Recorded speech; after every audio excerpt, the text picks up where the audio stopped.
Let me start by saying I'm not the type to post my business online. I'm 38, born and raised in Jersey, and I've lived most of my life believing that if you keep your head down, do the work, and treat people right, life will give you a fair shake. That was before UPS and before Ray taught me the difference between loyalty and stupidity. Ray is my cousin, first cousin, not some distant play relation. We grew up 2 blocks apart in Edison, went to the same high school, same busted church every Sunday, and even shared a room for 2 summers when his mom had to stay with us. You grow up sleeping 10 feet from a guy who snores like a lawnmower and still call him family. That's real love. Or so I thought. I started at UPS in my late 20s after bouncing around jobs and figuring out I wasn't cut out for a desk. I liked the work. The structure, the motion, the way your body settles into the rhythm of the route. It's not glamorous, but it's honest, and when the pay's good and the benefits are solid, you learn to appreciate it. Plus, I was good at it, never missed a scan, never left a package in the wrong hands. Ray joined a year after me. Less discipline, more charm. Where I was all punctuality and clean-cut uniform, he was always towing the line with jokes and lazy shortcuts. But he had a gift, I'll give him that. He could sell himself like a preacher at a revival tent. So when the supervisor job opened up in our depot, Ray pitched himself hard. Thing is, UPS doesn't hand those positions out like Halloween candy, especially not in Jersey where the union is strong and the turnover is low. He needed endorsements, and who do you think gave the most glowing one? Me. Told the manager he'd step up, tighten up, be the kind of leader drivers could trust. It was a lie, but it was family. We were raised on that. You don't throw blood under the bus. Funny thing is, blood has no issue backing over you if there's a bonus on the line. The incident, what I've come to call the spark, happened in mid-August. Hot enough that the cab of the truck felt like the inside of a toaster oven by noon. We were understaffed, overbooked, and someone decided to reroute a high-value return through her hub. I was just about to clock out when Ray asked me if I'd seen a box, MacBook return, prepaid label, marked urgent. I hadn't touched it, but I remembered him scanning something like that earlier that morning. His face went a little pale. He mumbled something about thinking it was already in the outgoing cage, but maybe it wasn't. Then he asked me a favor. If they ask, say you handled it, all right? Just a misscan. They'll chalk it up as human error. No biggie. Now, I wasn't naive. That kind of mistake could lead to write-ups, maybe even a suspension, but nothing permanent, not with my spotless record. And Ray? He looked desperate. I remember the sweat on his temple, how he wouldn't look me in the eye. Something about that made me agree. Yeah, I said. I'll take the hit. And I did. Because I figured when it came down to it, I'd rather eat one bad day than watch my cousin's new promotion evaporate. What I didn't know was that Ray wasn't just trying to avoid a reprimand. He was laying the whole damn thing at my feet. And smiling while he did it. So, let's talk about what it feels like to stand in front of your manager wearing a sweat-stained brown uniform while he reads off a list of inconsistencies like he's the damn prosecutor in a courtroom drama. It started 2 days after I took the fall. Ray said everything would blow over. They'll write it up, slap your wrist, maybe make you sit through some refresher video about package integrity. It's all policy, he said, like he was doing me a favor. But by Wednesday, I was being called into the office alone. Not a good sign. The supervisor, Dave, had that corporate smile. You know the kind. The lips curl, but the eyes stay dead. He asked me to walk through my scan history from Monday, then pulled out a stack of printouts. There it was, my name, my route, and one missing scan, the MacBook return. We have a discrepancy, Stephen, he said, like he was trying out his courtroom voice. You logged this package at 10:24 a.m., but it never made it to the outgoing cage. There's no internal scan after that. No doc record. It's just gone. I kept calm. I told him I must have misrouted it. That maybe I left it in the wrong bin. That I was slammed that morning and didn't double-check like I usually do. Every word I said felt like swallowing glass. Not because I was lying, that part was easy, but because I could already feel the weight of it. The shame. The regret. Like I was trading a piece of myself for a damn MacBook. But here's where it got twisted. Dave leaned back and said, Ray told us you were struggling lately. Seemed distracted. Said he noticed you cutting corners to keep up. I blinked. I'm sorry, what? Ray said what? That I was cutting corners? That I was slipping? That smug, lying piece of... I didn't react. Not then. I just nodded, kept my tone even, kept my pride from curling into a fist. I've never had a write-up, I said. 9 years. Not one. Dave gave a little shrug like that didn't matter anymore. That's why this is surprising. Surprising? Yeah, I was surprised too. Surprised that the same cousin who borrowed $600 from me last Christmas to fix his brakes could look me dead in the eye the night before and say, "Don't worry, I got your back," then twist the knife 24 hours later just to save his shiny new title. I walked out of that office dizzy. It wasn't the heat. It wasn't the stress. It was betrayal, clean and sharp, carving through everything I believed about family. The worst part? Ray avoided me after that. No texts. No calls. Wouldn't even make eye contact in the lot. He wasn't guilty. He was comfortable. Like this was all part of the plan. I lasted another week before the final shoe dropped. Showed up Monday morning. Badge didn't beep at the turnstile. Just a red light and a soft beep like it was gently telling me, "You're done." No meeting. No explanation. Just gone. Fired under negligence and package mismanagement. New Jersey's an at-will state. They didn't need to explain more than that. The kicker? Ray got a plaque that month. Employee of the Quarter. And I got a cardboard box with my name written in Sharpie. That was the day I stopped believing in family. And started believing in revenge. There's this moment after you get fired when everything goes quiet. No alarms, no shouting. Just stillness. Like the world steps out for a smoke break and leaves you alone with the fallout. That's what it felt like standing outside the Edison UPS depot holding the box full of the last 9 years of my life, tape gun, route map, my beat-up thermos, and a folded paper towel with a handwritten thank you from a customer I helped carry a fridge up her steps 3 winters ago. I held on to that note longer than my job. I walked to my car, placed the box in the passenger seat, and sat there staring at the building like it was some kind of X. I thought maybe Ray would come out. Maybe he'd explain. Maybe he'd at least look ashamed. He didn't. Of course not. He was probably inside, laughing with the dispatch team, showing off that cheap glass plaque they give out every quarter like it's a Nobel Prize. Employee of the Quarter. I could practically hear him, "Had to clean up a mess this month, some guys can't handle pressure, you know?" I drove off and didn't look back. The next few weeks were rougher than I'll admit. I've never been the type to fall apart, but let me tell you, unemployment in New Jersey doesn't stretch far when your rent's $1,400 and your '09 Camry sounds like it's running on regrets. I applied to FedEx, Amazon, DHL, even local courier services. Same answer every time, "We'll get back to you." Some never did. It hit me one afternoon after an interview at a temp agency when the rep asked, "Did you say UPS Edison? You were part of that incident, weren't you?" She didn't even finish the sentence. Just smiled, closed the folder, and said, "We'll be in touch." Word had gotten around. I was blacklisted. Ray didn't just take my job, he'd salted the damn earth.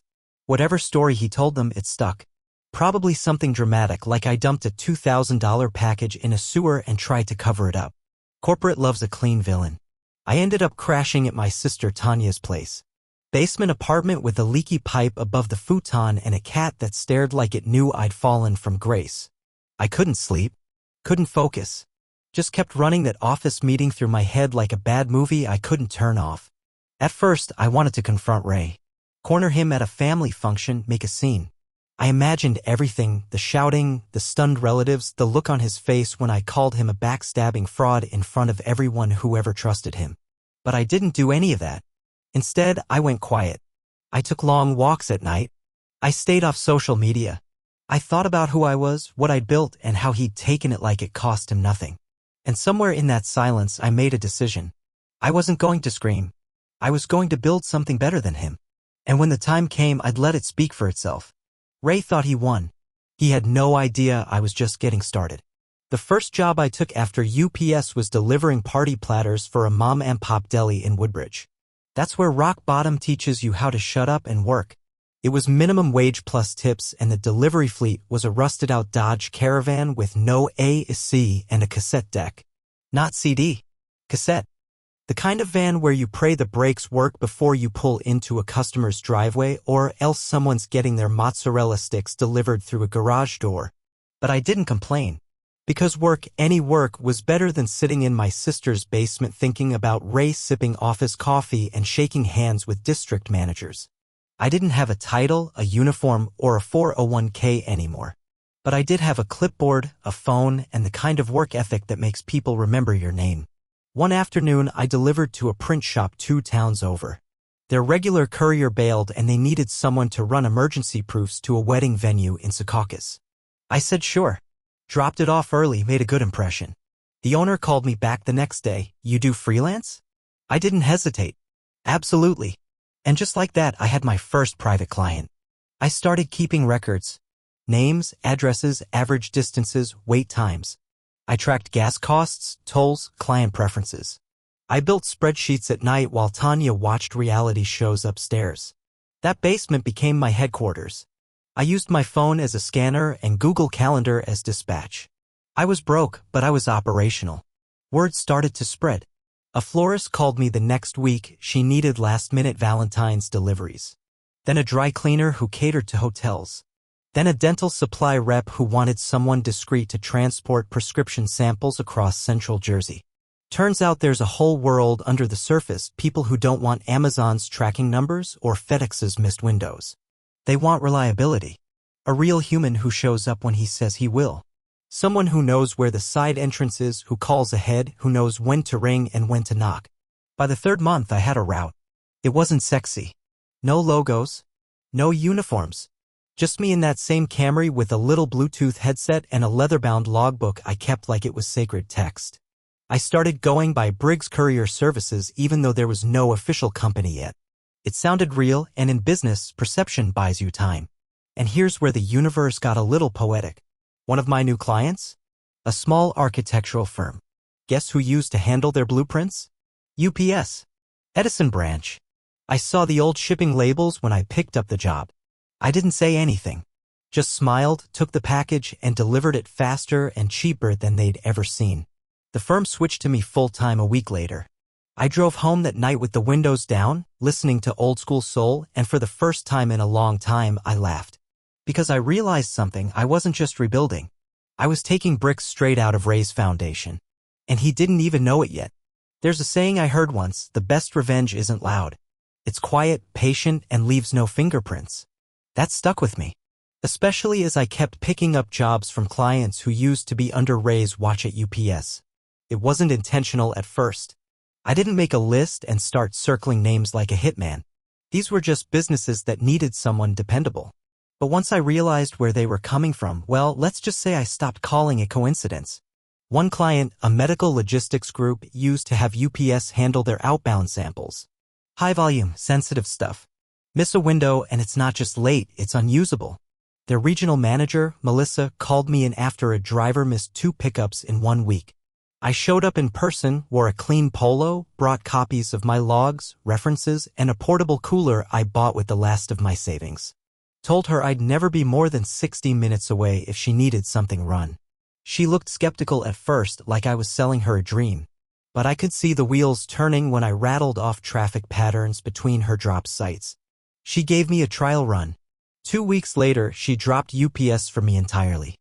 That was Ray's account. I didn't even have to ask. His initials were still on the internal documents I signed. Now here's where it gets good. UPS drivers talk.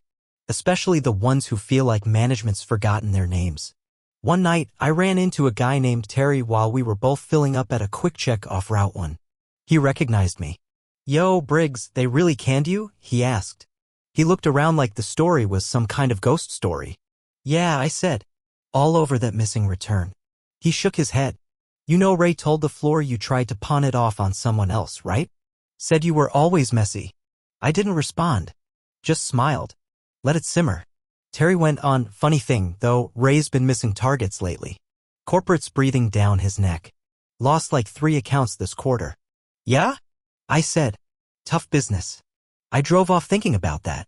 About how UPS tracks everything, deliveries per hour, client retention, missed scans.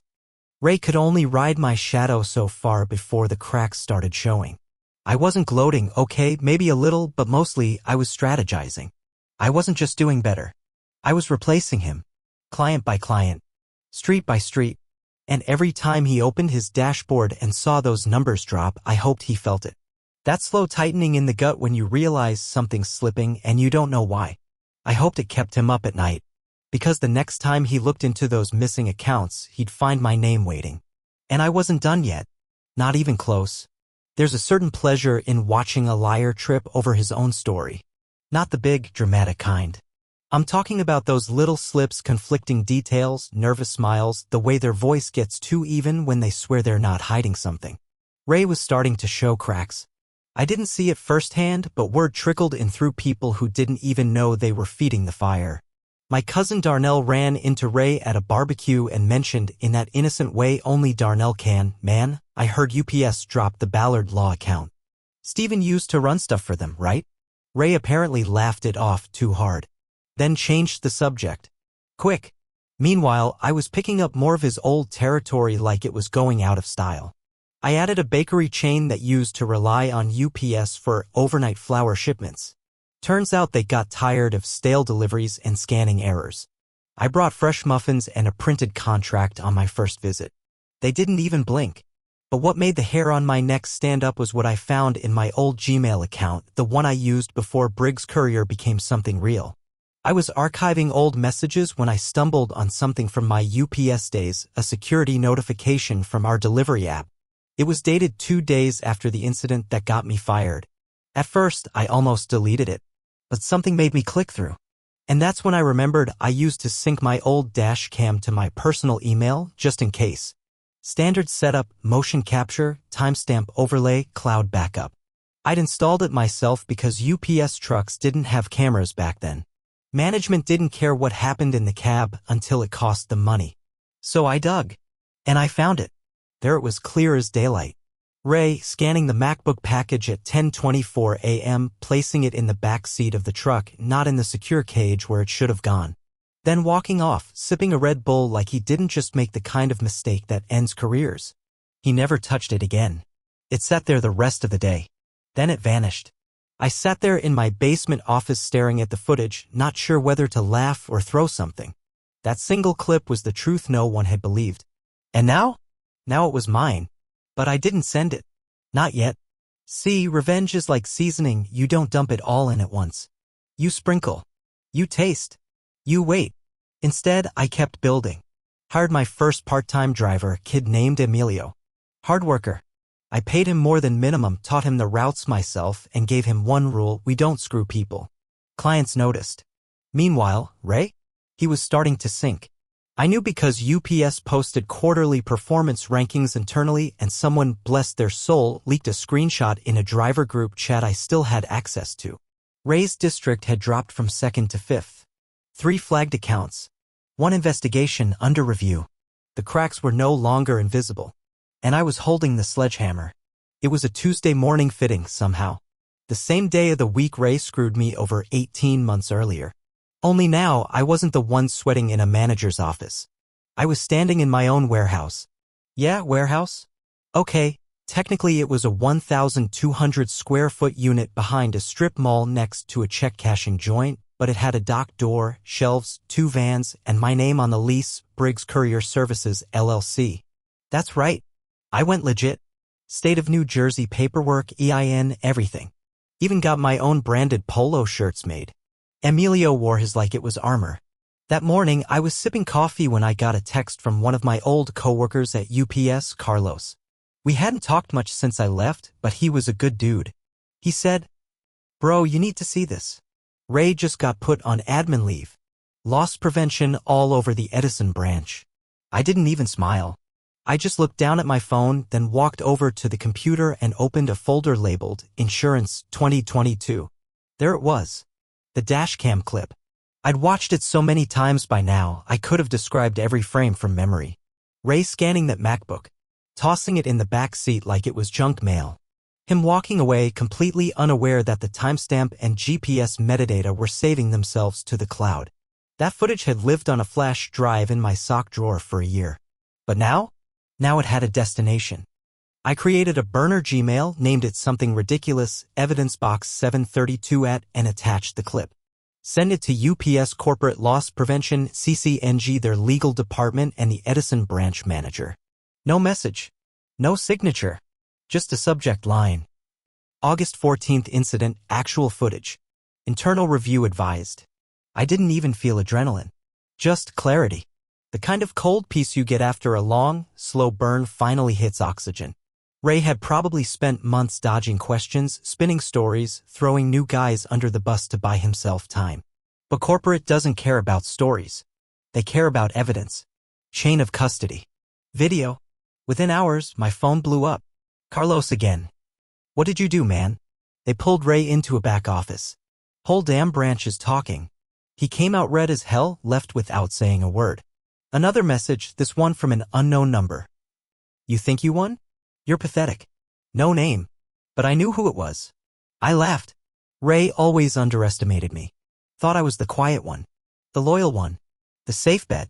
And I was. Right up until he threw me to the wolves. Yeah? I wasn't just a courier. I was a reckoning with a delivery schedule. I didn't call him. I didn't respond. I just kept working, one package, one account, one stolen inch of territory at a time. Because the real beauty of revenge isn't the moment they fall. It's knowing you built the floor they're about to hit. The thing about people like Ray, they never see the end coming even while it's wrapping its fingers around their throat. 2 days after I sent the footage, the official news hit the circuit. Ray was terminated for cause. Not laid off. Not reassigned. Not quietly retired. Terminated. With a 3-line memo from corporate that basically read, due to verified policy violations and conduct unbecoming of a supervisor, Mr. Raymond Briggs is no longer employed by UPS. No severance. No pension bridge. No way back. I got the memo screenshot from Carlos, of course. Said it was posted inside the Edison break room like a head on a pike. Ray's name in bold print.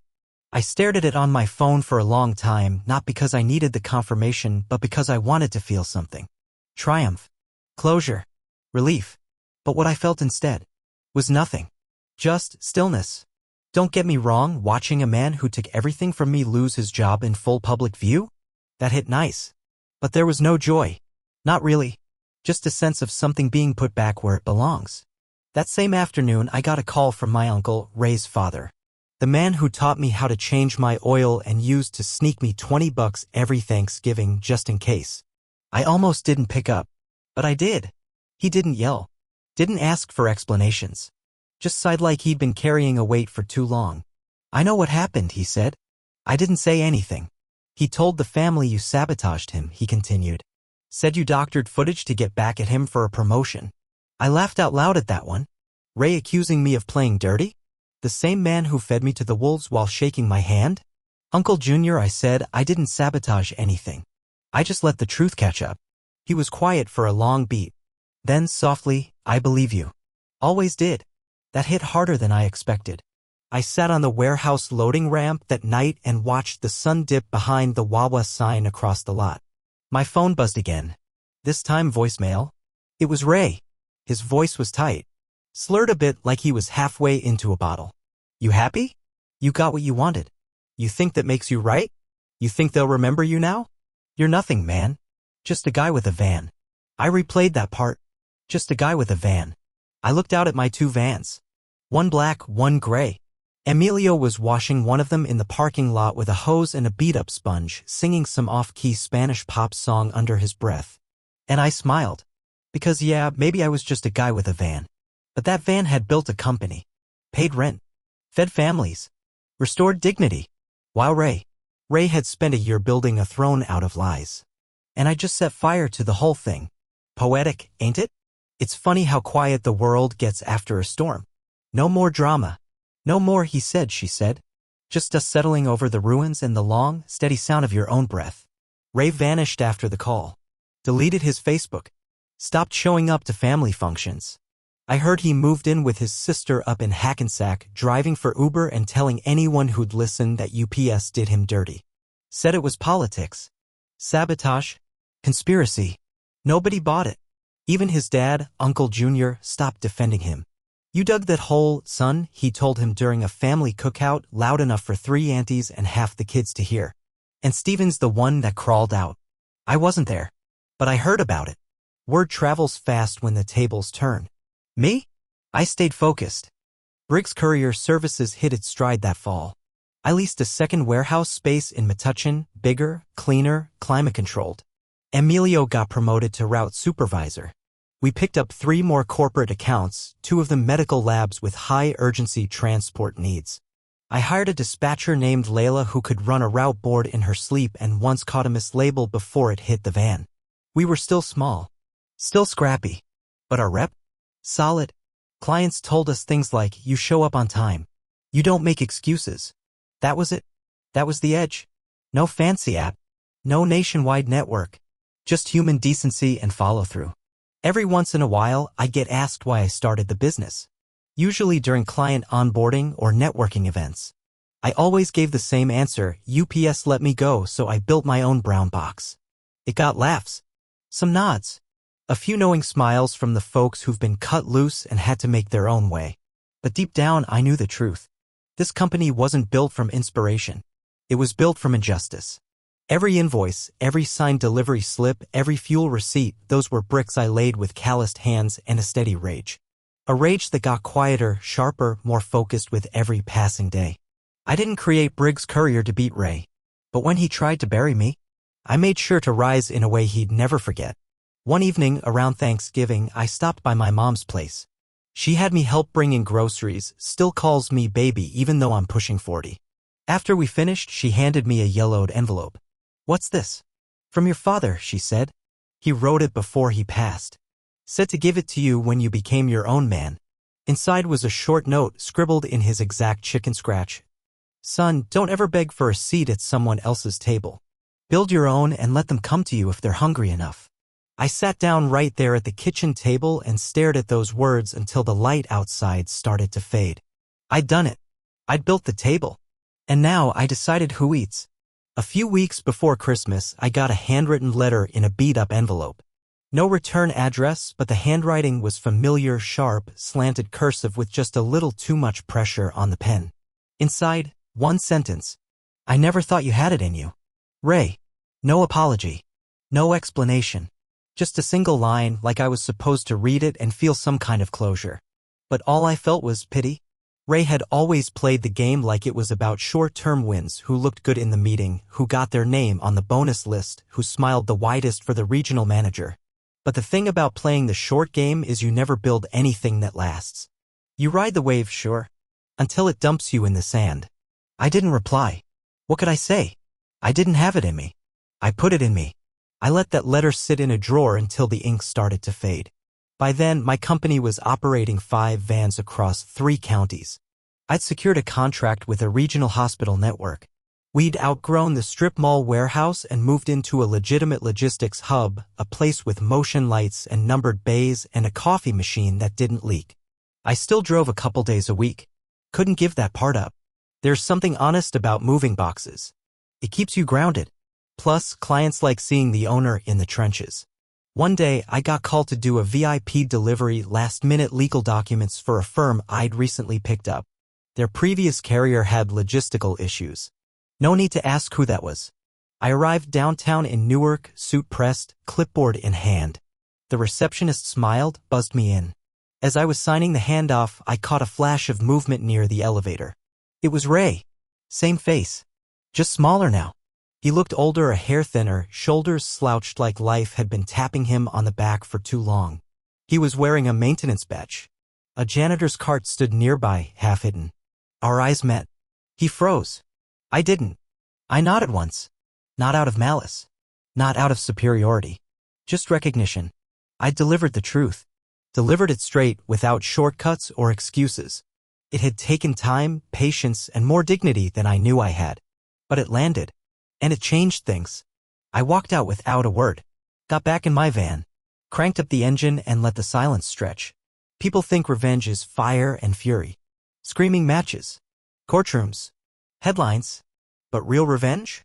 It's slower. Cleaner. It's watching the person who tried to destroy you shrink into a version of themselves they don't even recognize, while you grow into someone they never thought you could become. Ray gave me one hell of a reason to start over. And every morning since I've thanked him for it. Because if he hadn't tried to bury me, I never would have learned how deep my roots really went.